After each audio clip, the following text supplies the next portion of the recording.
Ohanezes.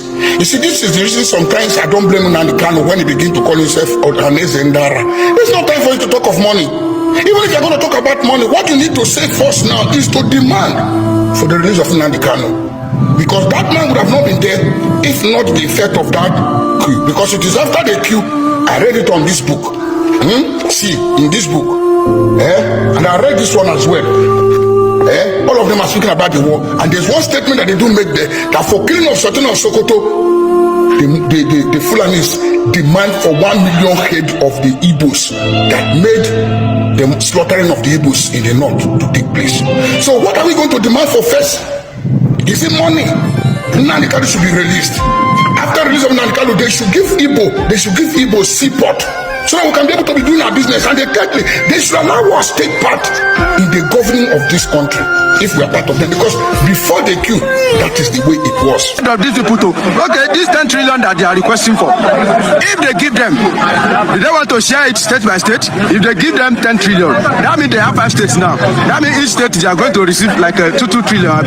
After receiving it, to what extent they want to, what do they want to use it for? 10 trillion in the hand of all these goons. If it does go into the thing here, nobody will hear about it again. But what I think they should demand for is a better government in Nigeria, a special concentration and development in the south. Give Southeast what they deserve. If they win election genuinely, let them rule. There should be no any form of Igbo cannot rule in this nation, which I'm not subscribed to. Let me tell you, like I will say that I believe in struggling to acquire power, which has not been easy. We have seen so many times when people struggle for power in this nation before they got it. Awolowo tried, he couldn't get it. MKO tried, he couldn't get it until Tinubu stand his grant. Somehow he was able to win. So all those clauses, if there's any political vendetta against Igbo, they should remove it. And developmental projects that the Igbo side deserve, they should just give them. National airport, they deserve it. There should be a functioning seaport in that axis, either in the south or in the southeast, so that it will provide enabling environment for them to, to do their business. We all know that the majority of them, they are businessmen, and they should make sure that there is an enabling environment for them to do their business in their axis. Simple. And how can they achieve that one? Is by ensure that there's a good government in this country. Confirm now, there has been serious brouhaha, or should I say backlash, on Ohaneze Ndigbo for requesting 10 trillion naira compensation because of the recent confession, or should I say acknowledgement, that happened during IBB book launch confession. Now this confession is about the 1966 coup, which there has been tagging Igbo coup since, but actually an insider has realized or has confessed that it is never an Igbo coup. But of course, people's life has been wasted, property destroyed. Now, Ohaneze Ndigbo is now requesting for a 10 trillion naira compensation. But people has come out to say Nehi Gaba, say lie. Why should Ohaneze Ndigbo do that? But come to think of it, why should they be thinking of money first in this kind of situation, where they know that it is the perfect time for them to call for a round table meeting where they would discuss what they actually want, if they want to stay in this country, and also the release of Nnamdi Kanu. But first, let me allow you to listen to Arise News to see how they discuss the whole situation. But as you are listening to it, be clicking on that share button and also subscribe. And after that, I'll be back.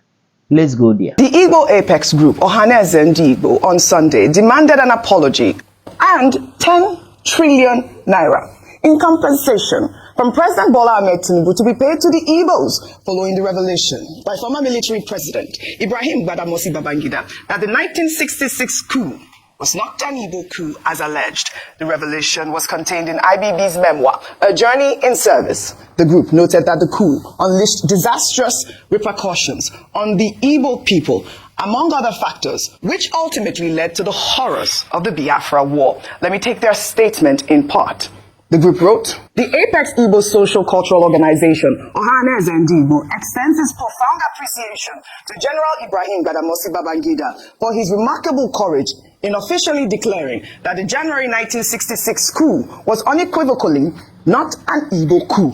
this pivotal acknowledgement is not merely a correction of historical nomenclature, but a significant moment in our collective pursuit of justice and reconciliation, signaling a potential end to the historical vindictiveness and cruelty that have been pervasive in federal government policies towards the Igbo nation. His forthright exemption of the Igbo from the egregious classification as enemies of the northern region in the aftermath of the coup is both timely and necessary, even if it arrives decades later.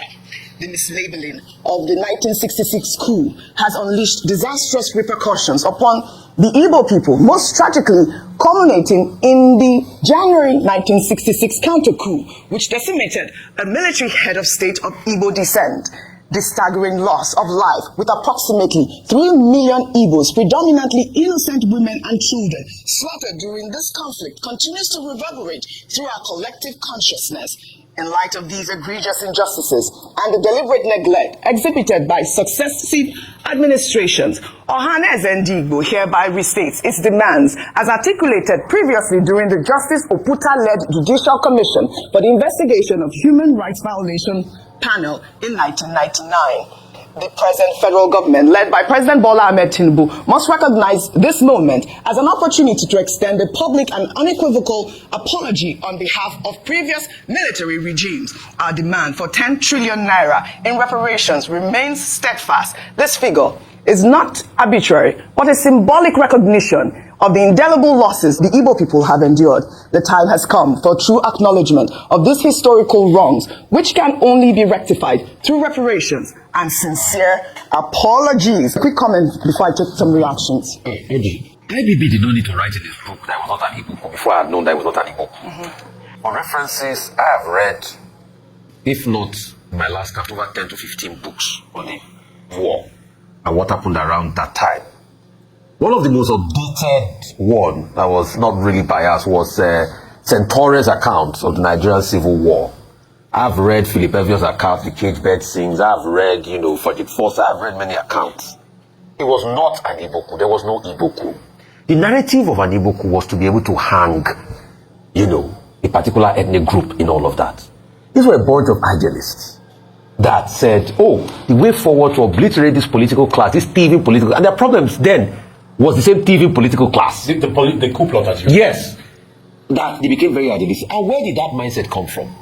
It came from the elections and the fight that ensued after the second elections, after the 59, I think the 64 elections, where they saw what the political class was doing, where they saw what was happening in the south and other regions of the country.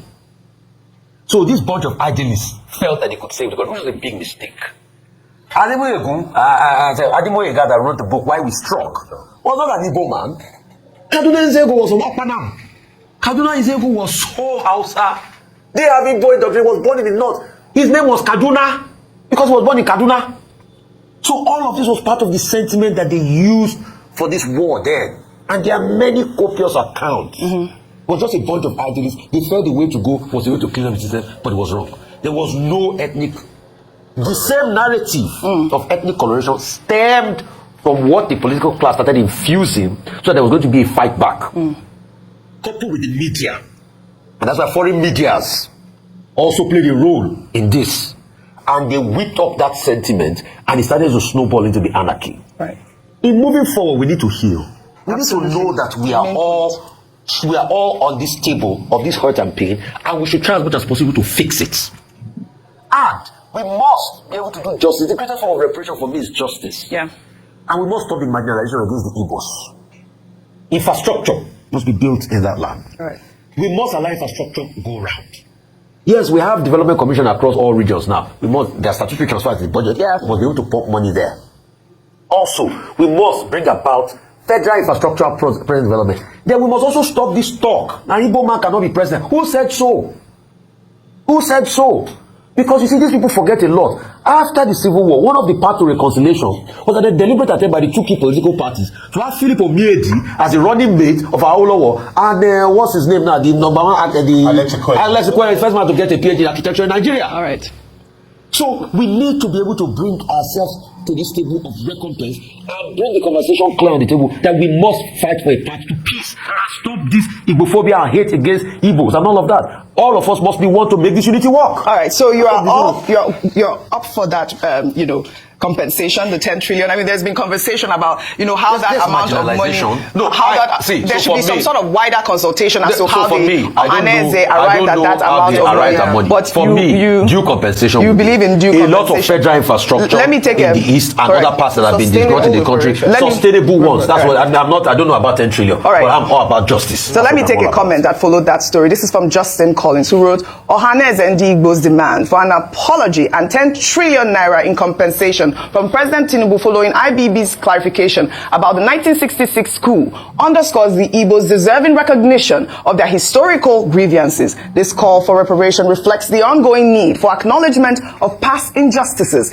in the nation. The 1966 coup was never an Igbo coup. It was a narrative instigated by the Hausa, Fulani and other tribes to deny the Igbos their rightful place in Nigeria's leadership. This misrepresentation has fueled decades of injustice against the Igbo people, and that sums up the sort of conversation we're hearing from the sides of whether or not we're going to pay preparation. Well, amidst all the revelations made in IBB's book, a historic video of the late Chief MKO Abiola's appeal to General Ibrahim Badamasi Babangida in June 1993, shortly after the annulment of the June 12 presidential election, has resurfaced online. In his address, Abiola urged Babangida to reverse the annulment and return the will of the Nigerian people, emphasizing the need for democracy and justice. Let's take a look. I must appeal to Babangida. If he really truly loves Nigeria, he should set Nigeria free. If he becomes a civilian, as the army seems to be telling him to do now, it will make things a lot easier. Because if the one civilian against the other, a man with a loaded gun, it takes a lot of courage to confront him the way God has had to make me do in the last few days, in the last few weeks. But if he did not want a transition, why order an election? All right, reactions galore. Well, Sadiq Abacha, son of the late military head of state, Sani Abacha, has defended his father following allegations that forces led by his father, who was then Chief of Defense Staff, orchestrated the annulment of June 12. When in a post on Facebook on Saturday, Sadiq praised his father's legacy and expressed confidence that history will ultimately judge him favorably. His post reads, "The man Abacha, you have always been the man they have envied with silent deceit. History shall remember you for being a better leader. No matter how much they try to put you down. As a son, I'm most proud of you today. You indeed are the man they wish they were half of." Well, Sadiq concluded his statement with, a Hausa phrase, which means whoever utters insult at a public market knows who they are intended for. I mean, this was a trending post. Ayo, you're shaking your head. It was a trending post, and we also saw Gusu Abacha's tweet where she wrote "weakling" on X, directly at IBB. Ayo. All right. I think it's only in a place like Nigeria that would give guts to these children to come out and speak like this. Mm-hmm. And like I said earlier, even though traditionally you don't want to speak bad about your father is the best thing despite what he's done, I would still say that common sense should prevail. And maybe it speaks to the level of education or how enlightened or perhaps the part of truth about their father that they know about. Let's not even begin to speak. They say it's not good to speak ill of the dead. Yes. But it's also important to speak the fact and not rewrite history. Yes. Maybe the history he's saying will be kind to his father, like maybe after the passage of time, we'll now see a number of Nigerians gather around and give, eulogize his dad and say, let's not remember that his father was responsible for the death of a number of key Nigerians. Yes. And that a lot of people do not have their parents alive because of the actions of his father. Let us not glamorize Abacha. Beyond that, they call him the gift that keeps giving. He stole from Nigeria so much that how many years after his death, we are still benefiting from the roots that he stole and still finding out more. Please, the Abacha family should just keep quiet and enjoy whatever it is they're enjoying and leave Nigerians to just, think of the years or try to forget the evil years of the Abacha days. That's what I would say. There was a breakdown, 30 cents made over I was trending over the weekend. I mean, I wish we had that to pull up. And they broke down how much money that, Abacha had looted over the years. 30 cents did the Lord's work. And then, still counting. We're still, and what have we done with those monies?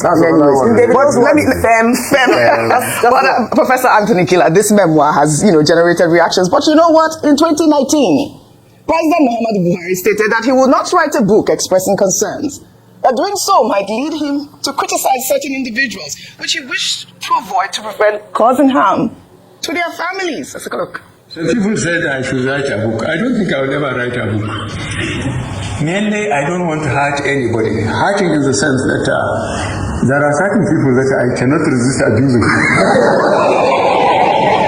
But that hasn't got to do it hasn't got anything to do with their children and their grandchildren. So I don't want to hurt their children and grandchildren. So for the sake of their children and grandchildren, I have left them.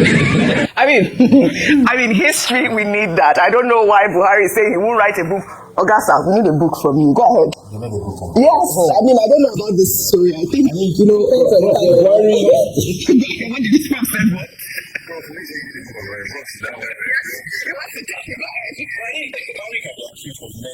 Yes. It can be imagined as many things, but not an intellectual.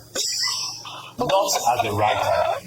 they are ghostwriters, Professor Killer. You need even to tell a story for they can ghostwrite your thing. I mean, it deserves, it requires. Confirm now, on my own opinion, I think requesting for money in this kind of situation is very wrong, knowing fully well that so many things has gone bad. Some of their sons and daughters are still in prison because of the same issue. Nnamdi Kanu is still there. And you know fully well that if there is no 1966 coup, that things wouldn't escalated to this extent. Now, no proper government presence in that region, no international airport, no seaport, plus so many other things that is going wrong. But all they are thinking of is just money, which is very crazy. But nevertheless, let me allow you to share your thought with me on the comment section. And of course, you know the vibe now. Click on that subscribe button, follow and share for more updates. Because like this, we move.